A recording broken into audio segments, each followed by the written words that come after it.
Hello, everybody. Welcome back to Swampy Comics. I'm Swampy, and we'll be talking about this week's new comics and throwing them in the Guy Gardner tier list. It's going to be the comics for this week of, what is it, November 19th, 2025. So, yeah, let's just jump right into it with Absolute Flash number 9. This is written by Jeff Lemire with art by Nick Robles, colors by Adriana Lucas, and letters by Tom Napolitano. In this issue, we have Wally kind of. We thought he might be joining up with the Rogues last issue, but that's not the case.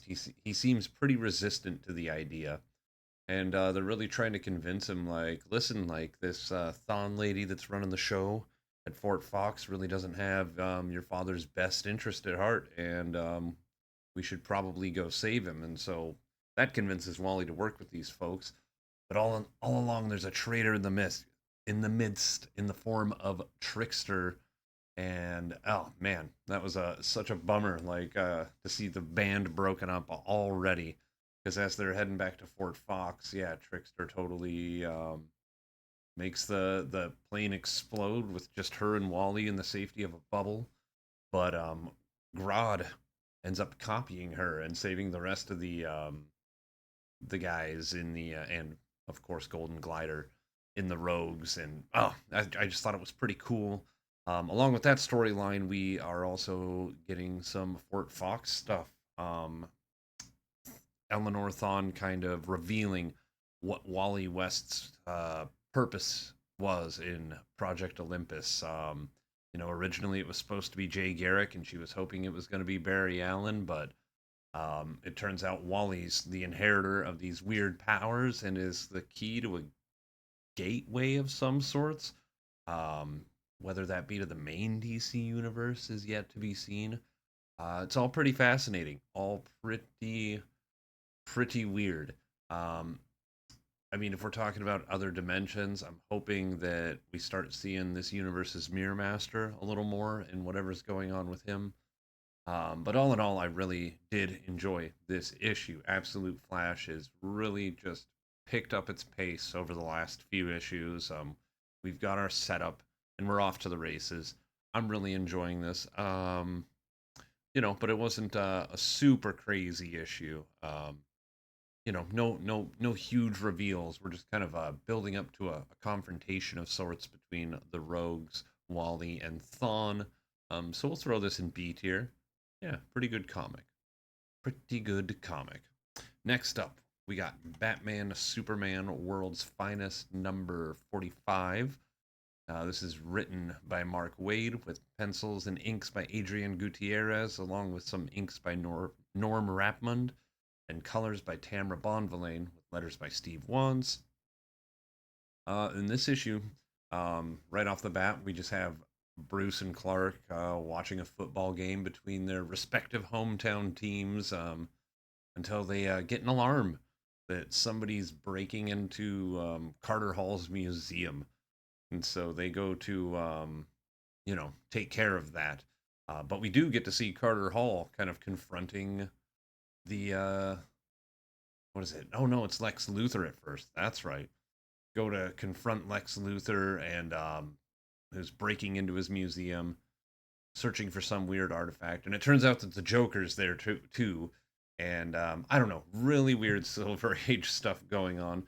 Um, you know, um, I'm sure this story arc will be fun, but it's not exactly grabbing me like the Aquaman Swamp Thing arc or the recent arc with Bizarro. Um, but we'll see where this goes. I mean, this series hasn't let me down yet, but this issue is pretty wacky with Lex Luthor and Joker at the end kind of becoming just melded into one person. Um, really strange, along with Batman and Superman rendered intangible. Yeah, a lot of weird stuff is going on here.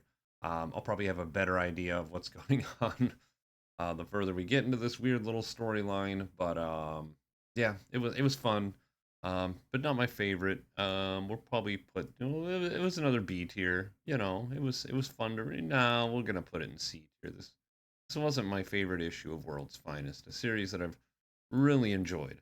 A lot better than the podcaster issue, though. The podcaster kaiju issue was pretty whack, but yeah, C tier is fine for this one. Next up, we have Captain America #5. This is written by Chip Zdarsky with art by Valerio Schiti, colors by Frank Martin, and letters by Joe Caramagna.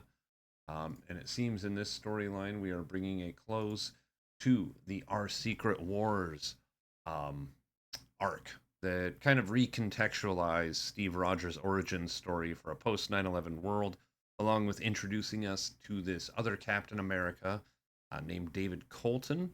And through this kind of Black Ops mission that they go on with some of the Howland Commandos, that, we see the big differences between these two Captain Americas. I mean, our normal Steve Rogers is our traditional do good and bring people to justice cap, and David Colton is a lot more unhinged and damaged, and a lot more violent. And yeah, it was really cool and hard to see. I mean, this was a very violent issue, and I thoroughly enjoyed it. But I, I just, man, like, I really like the way Zdarsky has started off his Captain America run. This is top tier comic stuff right here. I have a feeling this Our Secret Wars story will kind of go down as one of those, kind of great landmark Captain America stories. I mean, it was just a clear, concise, and perfect 5 issue story arc. I really, really, really enjoyed this. And then at the end of it, we see, Cap kind of getting introduced to the Avengers and joining them. And yeah, I really enjoyed this, and I can't wait to see what else Zdarsky has in store for his Captain America run. Um, yeah, this I'm throwing this in S tier, baby. Captain America #5 is going S tier for sure. All right, next up, we got quite a doozy. DC Marvel Deadpool #1. Um, this has 5 different stories and a lot of different creative teams, so we'll go through piece by piece. Um, I'm going to talk about the main Batman Deadpool story last here. So we will start with a magician walks into a universe. This was the second story in the book. This is written by Scott Snyder, James Tynion IV, and Joshua Williamson, with art by Hayden Sherman, colors by Mike Spicer, and letters by Frank Sektovic and Svetkovic. Svetkovich. Sorry, sir. I'll do better in the future with the pronunciation. But yeah, this issue involves John Constantine showing up to Doctor Strange's doorstep because he's talking about a problem. And that problem is the magic of his universe is combining with the magic of Doctor Strange's universe. The Marvel and DC magic, dark magic is coming together, and it's not amounting to much good.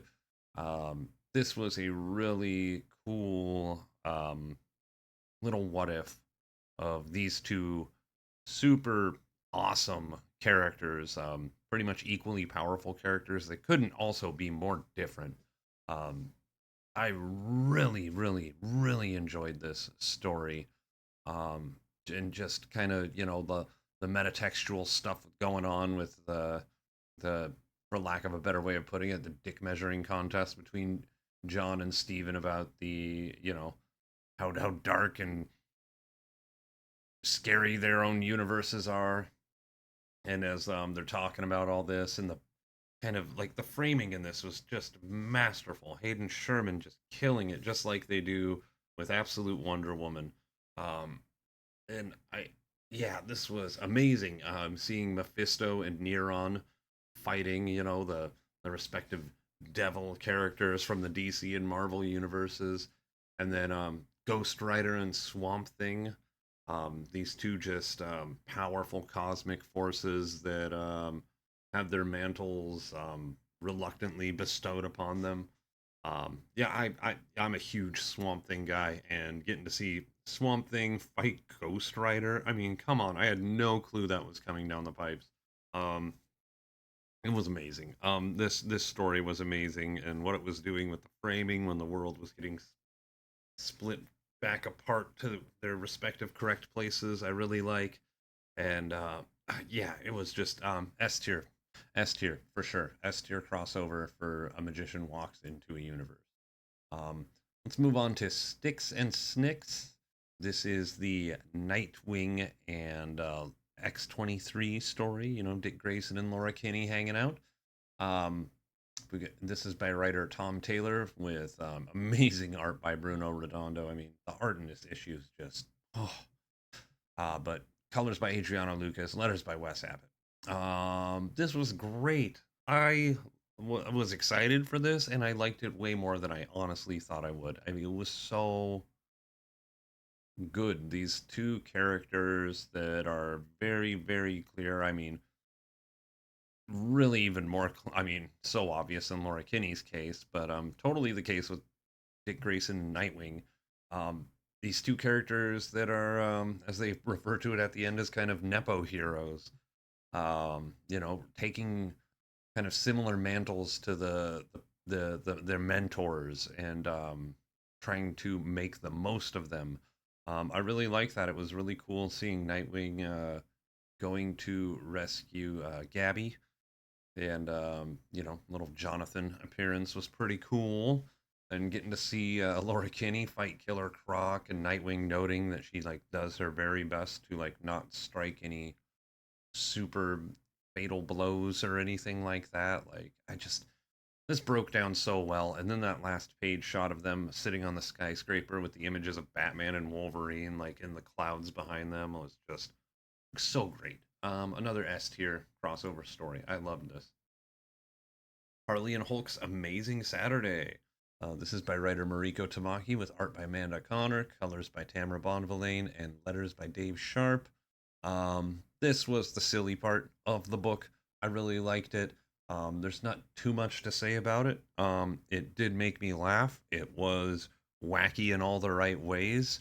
It made me happy for the fans of these two characters and jealous that me, the big Rocket Raccoon and Green Lantern guy, only got 2 pages of silliness in the last issue. Um, but yeah, this was. There's not much to say about it. I'll give it a B, a solid B plus.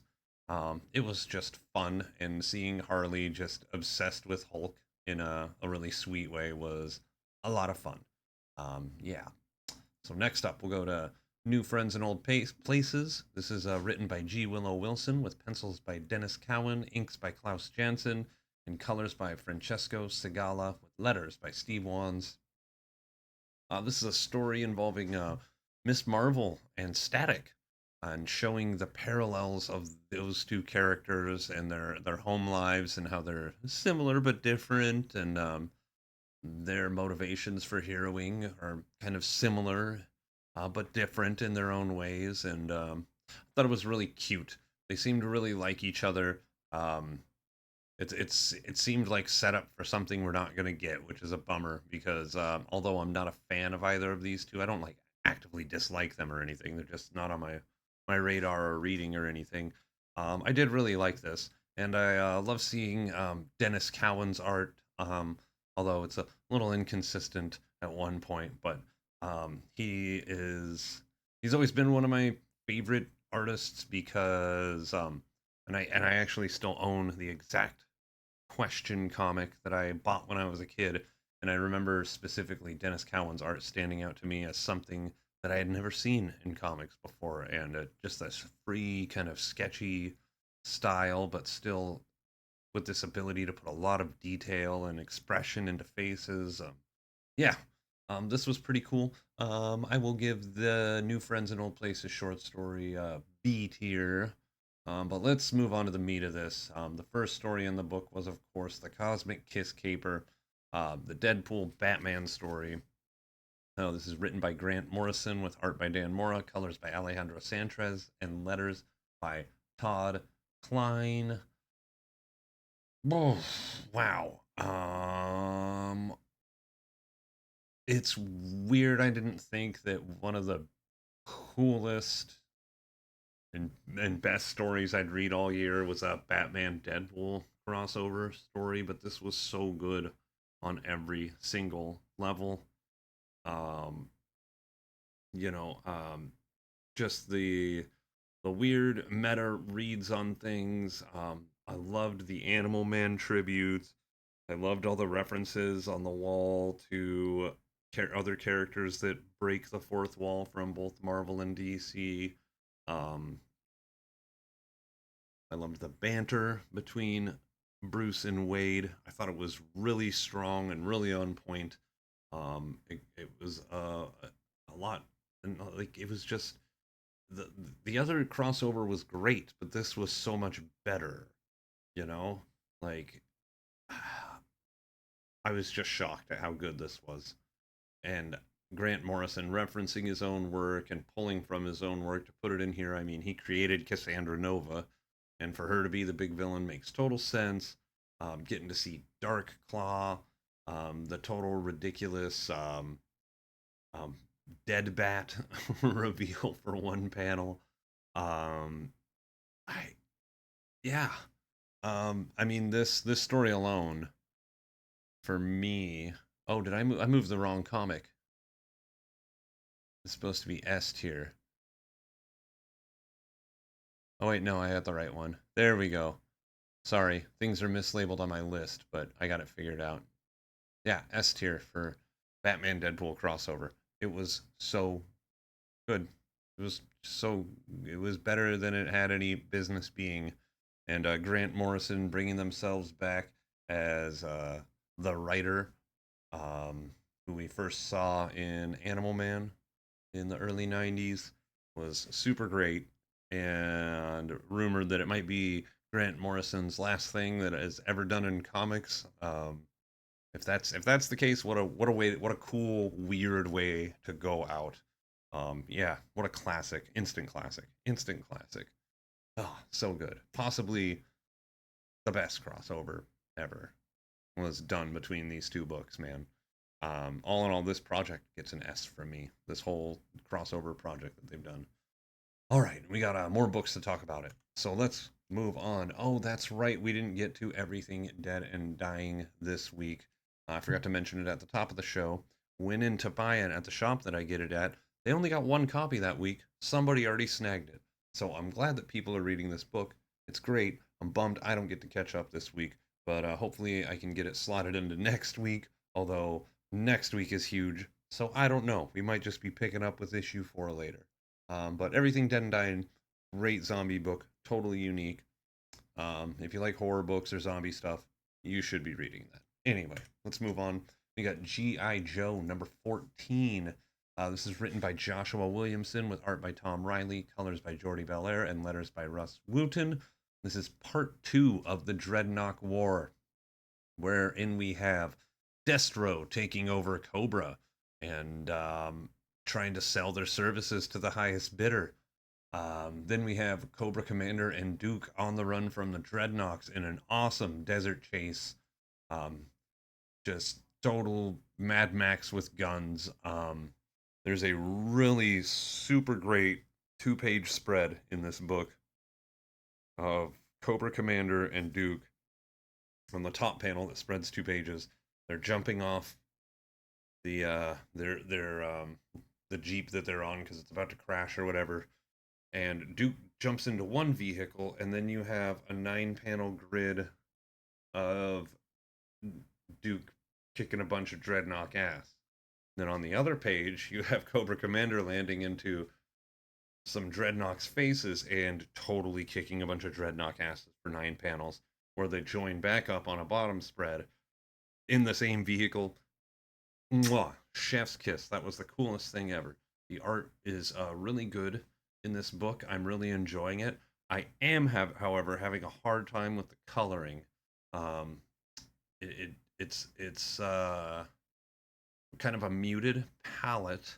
I mean, there's bright colors used and all that, but GI Joe has always been such a multicolored affair, and I think that after thinking about it, I think the colors are maybe so you focus more on the gritty action of it all rather than getting everybody's individual pieces of costumes correct every time you color a page and having to worry about that so much. You're really just maybe focusing on just the badassness of it all rather than the pretty, colors of it. Anyway, you know what I mean. But this issue was a lot of fun. I'm gonna throw it.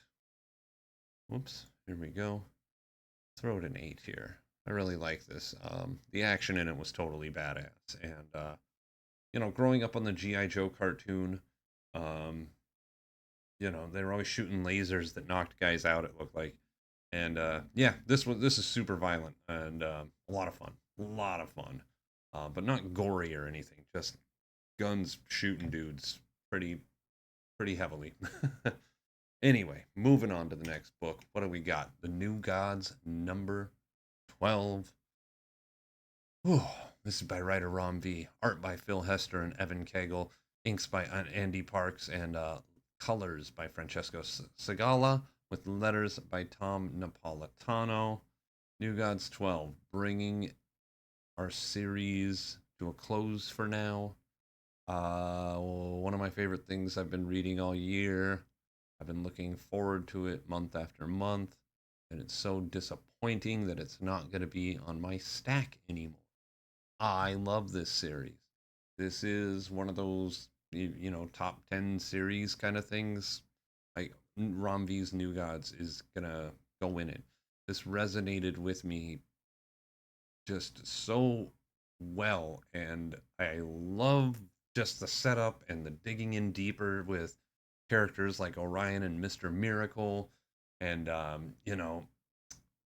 everything that happened earlier on New Genesis before it got destroyed, unlocking new powers for all these New Gods characters. Like, I just, I don't. Yeah, I don't even want to talk about this one too much, but the heroic moment with Mr. Miracle at the end was so good and earned and awesome.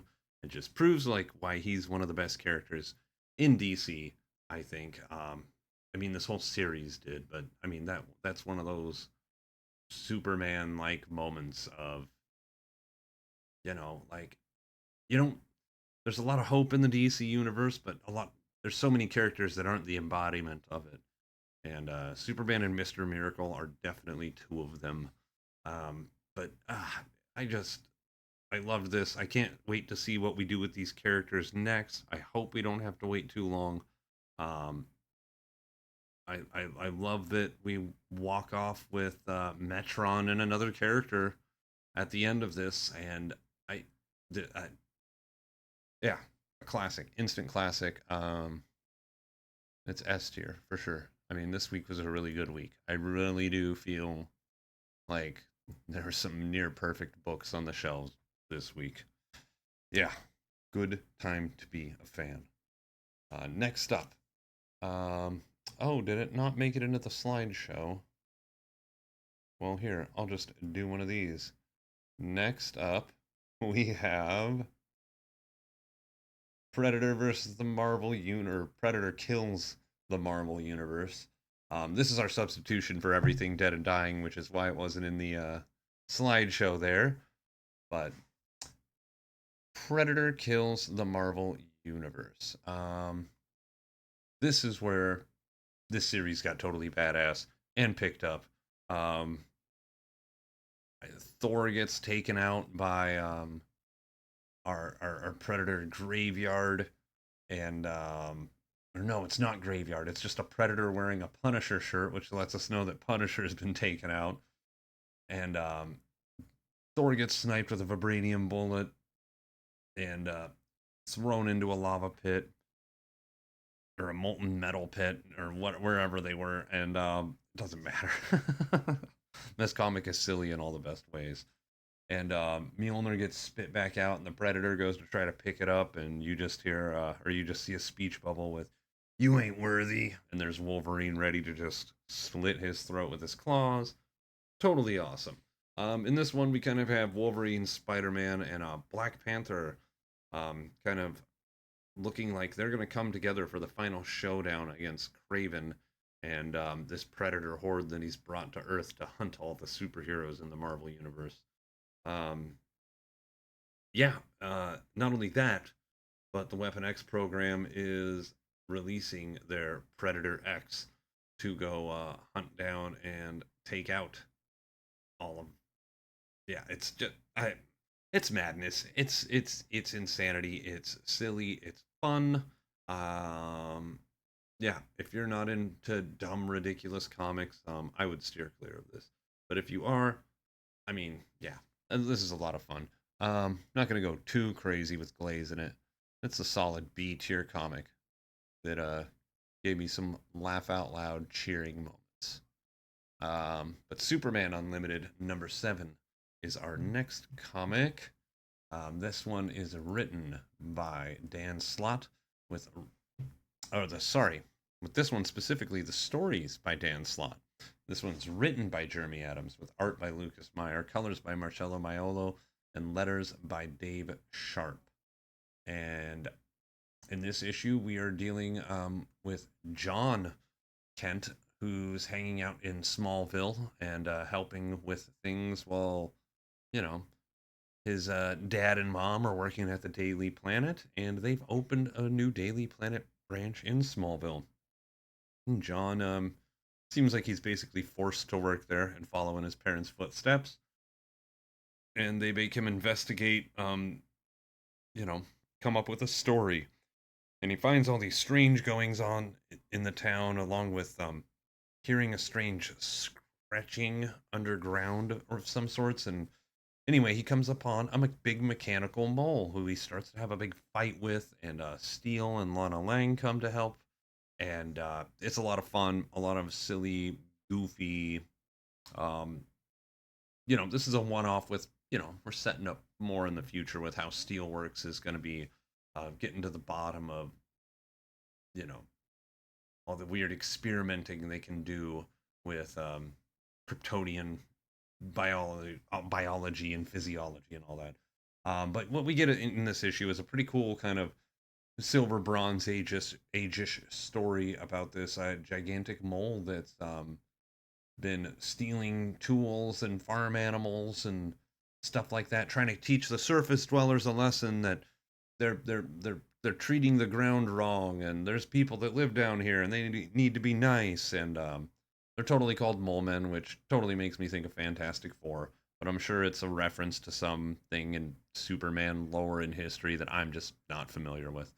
But yeah, Superman Unlimited really turned a corner for me. I almost gave this book up. I think I've said that the last couple issues. But this was a lot of fun. I'm sticking with it. But solid. I'll give it a B tier book. A lot of fun. Nothing too crazy. Just feel good Supermaning. Although it is cool to see John Kent get the spotlight a little in this book, and you know, I like that they referenced what happened to him in Secret Six, but didn't dwell on it. Um, I kind of hope this book becomes a John Kent book. It's the perfect spot. You don't have to start a new run. You could have his dad moving in and out. Main soups, and yeah, there's a lot of potential for Superman Unlimited, and I'm really glad that I stuck with it. I think this is the beginning of a beautiful journey for this book. Hopefully, it lasts a long time. And last but not least, we got Titans #29, second issue of Titans I've ever bought, because it's a DCKO Titan.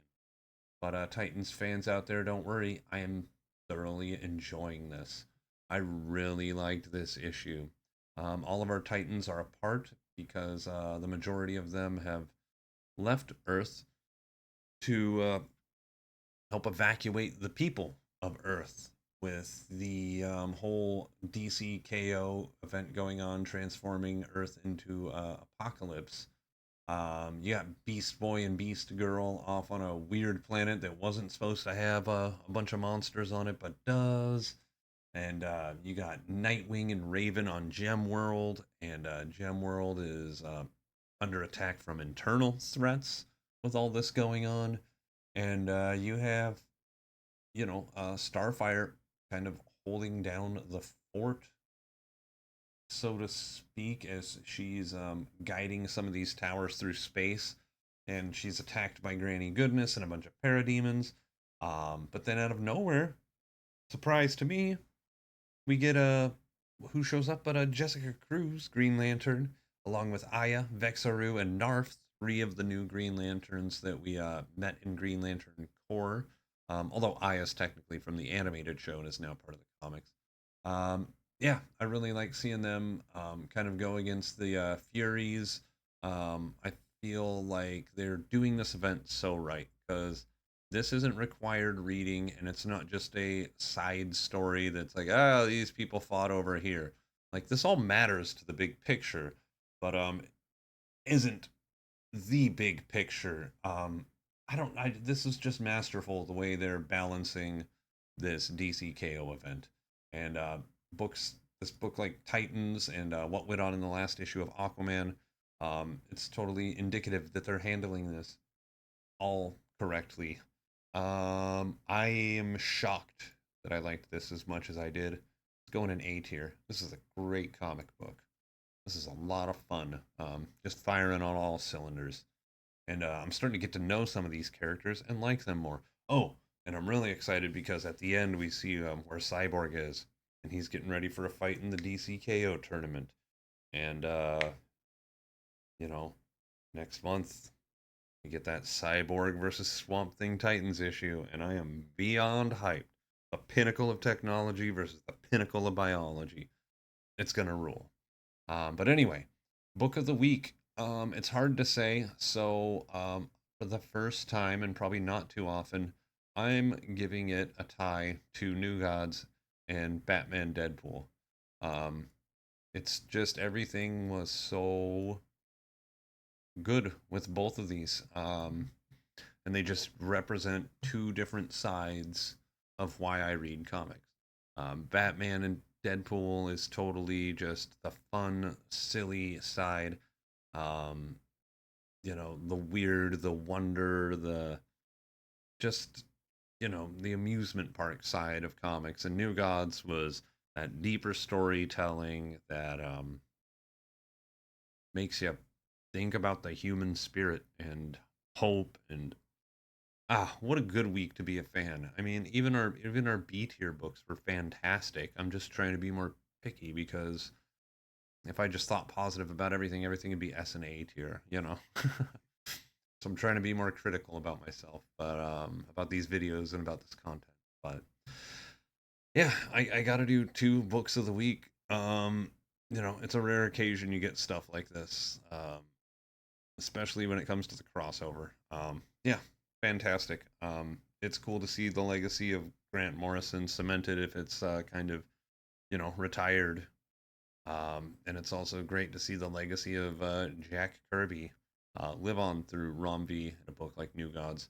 Um, yeah, good stuff. Thanks for watching, everybody.